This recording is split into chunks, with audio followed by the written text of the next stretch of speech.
না ধরে আসি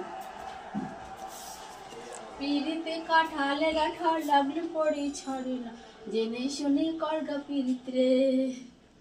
এটা কাঁঠাল কাঁঠাল কাঁঠাল বাবা তুমি এটা ইঁচড় হবে না? ইঁচড় না কাঁঠাল অ্যাকচুয়ালি বলো তো এটা কি? এটা ইঁচড় তো এখন তো কাঁচা আর পাকাতে নাই। আরে এটা রেখে দিলেই পেকে যাবে তখন ও কাঁঠাল হয়ে যাবে। আর এখন রান্না করতে যাবো চিংড়ি মাছ আনছো না কি দিয়ে রান্না করে দেবো? তা বোটা কেটে ওর মধ্যে দুধ দাও তো গরম হয়ে যাবে। বোটা কেটে দুধ আর বোটা গরম দুধ ঢালো বোটার মধ্যে তা হয়ে যাবে, পেকে যাবে, হয়ে যাবে পেকে যাবে।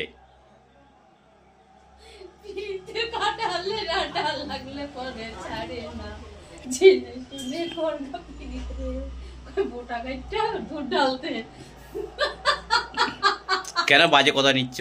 এটা তো হয়ে যায়, তুমি কাটো রেখে দাও, দেখবে কদিনের মধ্যে নরম হবে, দুধ গরম দুধ ঢেলে দেবে, পেকে যাবে।